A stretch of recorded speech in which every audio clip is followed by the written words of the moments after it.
मैं चुनौती देता हूं कि साबित कर दें, और साबित कर देंगे तो राजनीति मैं छोड़ दूंगा, और ना कर पाए तो वो राजनीति छोड़ दें। के सहयोगी राजा भैया भी उसी लाइन पे दिख रहे हैं। अब वो क्या कर रहे हैं वो स्वतंत्र, वो जो चाहे करें, हम उन बातों में क्यों जाना, मुझे इन बातों में। हम समाजवादी पार्टी और अपने नेता के स्टैंड की बात करेंगे। नमस्कार, मैं हूं राजीव कुमार और इस वक्त हमसे बात करने के लिए आजमगढ़ के सांसद धर्मेंद्र जी हैं। काफ़ी दिनों बाद बात हो रही है, यूपी तक पे आप हैं, क्या कहना है पहले? हाँ, जरूर सदन की व्यस्तता में इधर बातचीत आपसे कम हो पाई। हालांकि आपके दूसरे साथियों से दिल्ली में काफ़ी वार्ताएं हुई और आजमगढ़ में लगातार आपके माध्यम से जो आजमगढ़ के लोगों की खबरें सूचनाएं मिल रही, उसके लिए मैं हृदय से आपको धन्यवाद देता हूँ। काफ़ी सवालों के लिए माने जा रहे हैं, जो सवाल उठा रहे हैं। नहीं, सवाल बहुत जायज़ सवाल हैं, देश के सवाल हैं, लोकतंत्र के सवाल हैं, यहाँ के जो हमारे पीढ़ी परिवार के लोग हैं उनसे जुड़ी समस्याओं को उठाने का लगातार प्रयास आड़े हमारे राष्ट्रीय अध्यक्ष जी के नेतृत्व में हम समाजवादी सांसदों ने किया है, और इसको हम लोग करते रहेंगे और पीढ़ी की लड़ाई को हम लोग कहीं भी कमज़ोर नहीं होने देंगे, क्योंकि सवाल आज संविधान बचाने का आ चुका है। जिस तरह से वन नेशन वन इलेक्शन की बात लेके निकले हैं दिल्ली में केंद्र में भारतीय जनता पार्टी के लोग, ये मैं समझता हूँ जो समाज के शोषित लोग हैं, पिछड़े लोग हैं, जिनकी तादाद कम है, सीटों में जिनकी भागीदारी कम है, ऐसे लोगों के मुद्दों को दबाने का ये बीजेपी का षड्यंत्र है। इसके खिलाफ पूरा विपक्ष मजबूती से खड़ा हुआ है। अब आजकल यूपी प्रशासन जगह जगह खुदाई कर रहा है, उन्हें प्रमाण भी मिले। कोई प्रमाण और कोई खुदाई की बात नहीं। सवाल ये है, जब देश की संसद ने पूजा अधिनियम 1991 पास कर दिया था, और पास करने के बाद कहा है कि 1947 से पहले जो भी धार्मिक स्थिति जिस भी जगह की, स्थान की या मजहब की रही है उसको न छेड़ा जाए। तो ये बीजेपी के लोग बेवजह समाज में कैसे तनाव फैले, नफरत फैले, इनकी जो राजनीतिक तरीका रहा है उस तरीके में कैसे लोगों को पोलराइज करें, इसके लिए लगातार ये लोग लगे हुए हैं। हालांकि समाजवादी पार्टी इन बातों से इत्तेफाक नहीं रखती। समाजवादी पार्टी का मानना है कि किसी भी धर्म समुदाय के लोगों के साथ कोई भी अन्याय नहीं होना चाहिए, लोगों को नहीं सताना चाहिए धर्म के नाम पर, जाति के नाम पर, मज़हब के नाम पर, और उत्तर प्रदेश को अमन चैन के रास्ते पर रहते हुए विकास और तरक्की के लिए सोचना चाहिए, लेकिन नहीं सोच रहे भारतीय जनता पार्टी के लोग। तो जो खुदाई के पीछे जो रिकवर हो रहा है वो तो रहा है। देखिए, इन बातों में हम नहीं जाना चाहते, बहुत सारे मामले न्यायालय में हैं, हम उसमें नहीं जाना चाहते। हम ये ज़रूर कहते हैं कि देश में अमन चैन रहना चाहिए, लोगों में भाईचारे को बढ़ाने का सरकार का जिम्मेदारी है, उसको निभाना चाहिए। लेकिन यहाँ तो सरकार द्वारा प्रायोजित नफरतें फैलाई जा रही हैं, सरकार द्वारा प्रायोजित गलत तरीके अपनाए जा रहे हैं। जिस तरीके से एक ही दिन में पिटीशन फाइल होती है, फैसला भी हो जाता है, सर्वे भी हो जाता है, सर्वे की टीम भी गठित हो जाती है 4 अलग विभागों की। आप सोचिए ना, इससे सरकार का इंटेंशन क्या है? क्या व्यवहारिक तौर पे ऐसा संभव है? पिछड़ों के, दलितों के लिए बहुत सारे फैसले न्यायालय ने लिए, आज तक सरकार उसको लागू नहीं कर रही है, और उन फैसलों के लिए एक ही दिन में पूरी की पूरी कार्रवाई हो रही है। सरकार की नीयत में खोट है। आजकल आपके सहयोगी राजा भैया भी उसी लाइन पे दिख रहे हैं। अब वो क्या कर रहे हैं वो स्वतंत्र, वो जो चाहे करें, हम उन बातों में क्यों जाना, मुझे इन बातों में। हम समाजवादी पार्टी और अपने नेता के स्टैंड की बात करेंगे। कौन क्या करना चाहता है करे, जनता हर चीज़ का जवाब देगी। समाजवादी पार्टी चाहती है कि देश प्रदेश के अंदर अमन हो, चैन हो, विकास हो, तरक्की हो, खुशहाली हो, बेरोजगारों को रोजगार मिले, किसानों का कर्ज माफ़ी हो, किसानों की लागत का 1.5 गुना समर्थन मूल्य का कानूनी अधिकार मिले, उनके ऊपर जो फर्जी मुकदमे हो रहे मुकदमे ना हो। ये समाजवादियों की स्पष्ट सोच है। तो मैं नहीं समझता कि इसमें मैं इस बात के लिए कोई बयान दूं कि कौन क्या कर रहा है। जिसको जो करना होगा करेगा। आजकल कुछ बागी तेवर अपनाए विधायक हैं जो आपके साथ हैं, उन पे भी क्या कोई एक्शन की बात? कौन बागी तेवर में? बयानबाजी आ रही है या किनकी आपके साथ के हैं, आपके सही? अरे नाम सहित बताइए। नाम तो कई नाम है। तो उनसे तो पार्टी का वास्ता ही नहीं है। वो जो लोग बात कर रहे हैं, जो राज्यसभा में लोग जा चुके हैं, जो गद्दारी कर चुके हैं उनको तो सदन में सुनने को भी मिला है। उनको अब कौन पूछ रहा है? जितने भी समाजवादी पार्टी को छोड़ के गए हैं राज्यसभा के चुनाव के समय, उन सारी सीटों पर समाजवादी पार्टी और इंडिया गठबंधन के उम्मीदवार पार्लियामेंट के चुनाव में बड़े से बड़े वोटों से जीत के आए। जो सबसे ज़्यादा बोलते थे उनके क्षेत्र में सबसे ज़्यादा बड़े वोटों से इंडिया अलायंस जीत के आया। उनके क्षेत्र में पूछ खत्म हो चुकी है। सदन में गृह मंत्री द्वारा जो बयान दिया गया उसको लेकर तरह तरह की बातें हो रही हैं, उस पर तरह तरह के, ये बाबा साहब का अपमान है और बाबा साहब का अपमान समाजवादी लोग कभी बर्दाश्त नहीं करेंगे।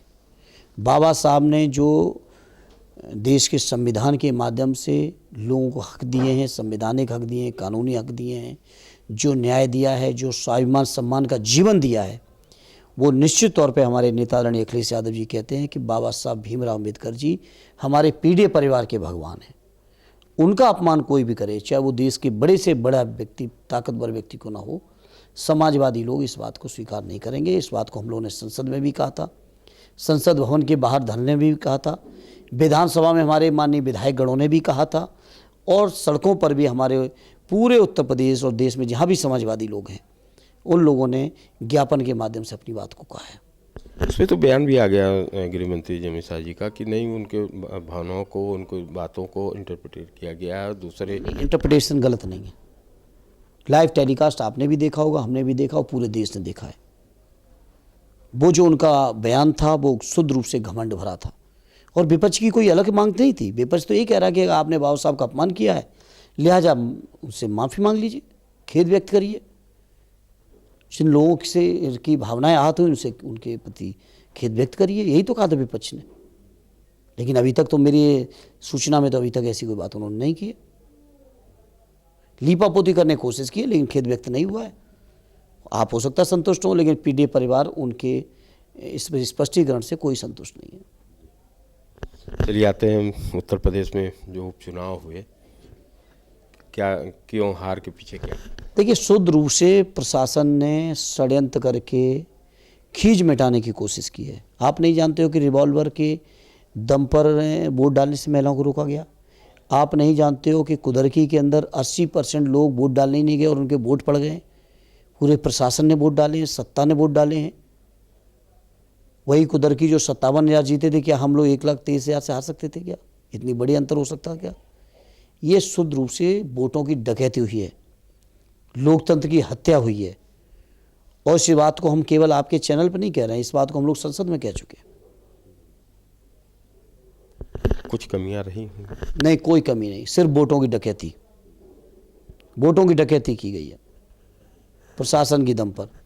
मुख्यमंत्री ने अपना सब कुछ लगा लिया क्योंकि उनकी कुर्सी खतरे में थी। लेकिन जनता की नज़रों में बीजेपी की साख बहुत ज़्यादा लोकसभा के चुनाव में जितनी गिरी थी उससे भी ज़्यादा गिर चुकी है। बीजेपी तो अब ये भी कह रही है कि करहल भी हारेंगे। उन्होंने तो ये भी कहा था कि 15 लाख आएंगे। उन्होंने ये भी कहा था 100 दिन में काला धन लौट आएगा। उन्होंने ये भी कहा था कि रुपए की वैल्यू डॉलर से ज़्यादा मजबूत हो जाएगी। उन्होंने ये भी कहा था हर साल 2 करोड़ रोजगार होंगे। उन्होंने ये भी कहा था किसानों की आमदनी दूनी होगी। उन्होंने ये भी कहा था कि 400 पार करेंगे। क्या उनकी कही हुई कोई बात पे आप विश्वास कर सकते हो क्या? अभी सदन के अंदर उत्तर प्रदेश के मुख्यमंत्री जी ने जो झूठ बोला है 56 एसडीएम को लेकर, मैं चुनौती देता हूं कि साबित कर दें, और साबित कर देंगे तो राजनीति मैं छोड़ दूंगा, और ना कर पाए तो वो राजनीति छोड़ दें। चैलेंज एकदम सदन की फ्लोर पे झूठ बोलना। एक बार भी 86 एसडीएम की भर्ती ही नहीं हुई है आदरणीय अखिलेश यादव जी के कार्यकाल में। 5 साल में किसी साल 86 एसडीएम नहीं हुए, और किसी भी साल में 5 साल के उनके कार्यकाल में 3, 4, 5, 6, 7 से ज़्यादा कभी एसडीएम भर्ती नहीं हुए। लेकिन चूंकि मीडिया के लोग भी उन्हीं की बातों को दिखाना पसंद करते हैं, हम लोग तो गांव गरीब गुरबा लोग हैं, इनकी बातों को, सच्चाई को दिखा पाना शायद हो सकता है, अभी आप इंटरव्यू ले रहे हो सकता है ऊपर जाके कट जाए। यूपी तक भी ये गारंटी है कि कटता है? नहीं कटेगा तो मैं कहता हूं मुख्यमंत्री जी को साबित कर दें। तो ये बीजेपी के लोग झूठ बोलते हैं, इनकी बातों को कोड करके आप कोई सवाल ना करो। सवाल उनकी बातों को कोड करके करिए जो सच बोलती हो, जिनका ट्रैक रिकॉर्ड बहुत सच बोलने का हो। उनकी बातों के प्रति हम लोग जवाबदेह भी और जवाब देंगे भी। लेकिन जिनकी हर बात में झूठ है, तो समाजवादी लोग उन झूठों की बातों का कब तक जवाब दें? अच्छा धर्मेंद्र जी, अभी एक सवाल आपने उठाया था क्रीमी लेयर को लेके, जो अपॉइंटमेंट की बात थी, जो एग्जामिनेशन की बात थी, वो क्या था? जब मंडल आयोग की सिफारिश लागू हुई तो उसमें स्पष्ट तौर पे कहा गया कि पिछड़ों का कोई आर्थिक पिछड़ापन नहीं आधार है, उसका आधार है शैक्षणिक पिछड़ापन, उसका आधार है सामाजिक पिछड़ापन। सामाजिक पिछड़ेपन को आधार बनाकर कैटेगरी बनाई गई थी कि क्लास 1 ऑफिसर का बेटा बेटी है तो वो क्रीमी लेयर में आएगा, क्लास 2 मदर फादर दोनों हैं तो उनका बेटा बेटी हो तो भी क्रीमी लेयर के दायरे में आके उसको ओबीसी का फ़ायदा नहीं मिल सकता रिजर्वेशन का। लेकिन क्लास 3 क्लास 4 के लोग हैं, आज जो तमाम तरह की जो पे कमीशंस आए, उन पे कमीशन के बाद जिस तरह से लोगों की तनख्वाहें बढ़ी हैं, तो क्लास 3 के लोगों की भी तनख्वाह जो 8 लाख की लिमिट है उससे क्रॉस है। इवन क्लास 4 का भी अगर कोई वरिष्ठ कर्मचारी है तो निश्चित तौर पे उसका भी 8 लाख से ऊपर है। तो इस तरह से क्रीमी लेयर के मिस इंटरप्रिटेशन करके लगभग 125 से 150 नौजवान ऐसे जो भर्ती हो चुके हैं, यूपीएससी की परीक्षा में लिस्ट में रिजल्ट में क्वालिफाई कर चुके हैं, लेकिन मिनिस्ट्री ऑफ डीओपीटी जो भारत सरकार की है वो अपने लेवल से उनकी जांच के ऊपर और जांच करा के उन नौजवानों की नियुक्ति को रोकी है।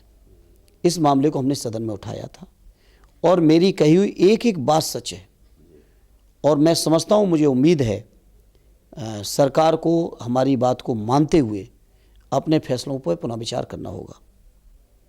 धर्मेंद्र जी, एक चीज़ तो है कि जिस तरीके से आपकी बातें होती हैं, जो सवाल होते हैं, गंभीरता रहती है, सारी तरीके से लोग उसको सुनना भी पसंद करते हैं। 27 के फॉर्म में क्या तैयारियां हैं? और तैयारियां बहुत शानदार हैं और जैसा हम लोग लोकसभा के चुनाव में जीते अप्रत्याशित, उससे भी बड़ी जीत और उससे बहुत बड़ी जीत 27 में होगी। चुनाव को भी नहीं बोलना चाहिए हैं? नहीं, ये तो मैंने कहा ना, डकैती है, ये वोटों की डकैती पड़ी है, ये चुनाव नहीं हुआ है। कि उसने नहीं देखा वीडियो को, बैरिकेड करा लगा के वोट रोके गए, रिवॉल्वर की नोक पे महिलाओं को रोका गया, सारे कर्मचारी बदले गए, सारे अधिकारी बदले गए, सारे वोटर लिस्ट में उलटफेर हुआ, सारे इवन यहाँ तक सूचना है कि जो पर्चियाँ थीं उन पर्चियों में भी रंग बदल बदल के दिए गए हैं कि अगर इस रंग की पर्ची वाला वोटर वोट डालने जा रहा है तो उसको वोट डालने देंगे, उस रंग की पर्ची वाला वोटर वोट डालने जाएगा तो उसको पुलिस रोकेगी। ये सब हुआ है उपचुनाव में। आपके बहुत दूर नहीं, अम्बेडकर नगर, आप पता करिए, मिर्जापुर में पता करिए। तो ये सब कुछ हुई है, वोटों की डकैती डाली गई है। ये चुनाव का परिणाम स्वाभाविक परिणाम नहीं है। लास्ट में यूपी तक से बात हो रही है, यूपी तक के लिए आपको नहीं, निश्चित तौर पे मैं धन्यवाद देता हूँ यूपी तक की टीम को, जो लगातार मैं देखा, मैं फॉलो भी करता हूँ कि लगातार सदन के मुद्दों को भी यूपी तक ने दिखाया है और सड़क की बातों को भी यूपी तक के लोग गंभीरता से लेते हैं। बहुत बहुत शुक्रिया। तो ये थे सांसद धर्मेंद्र यादव जी, और इन्होंने अपने सधे अंदाज में जो बातें हैं, जो सवाल थे, उनका जवाब भी दिया। ख़ासतौर पे यूपी तक पे एक्सक्लूसिव उन्होंने चैलेंज भी दिया है, तो उसे हम आप तक भी पहुंचा रहे हैं और इसी तरह से धर्मेंद्र यादव जी से बातचीत करते रहेंगे। राजीव कुमार, आजमगढ़, यूपी तक।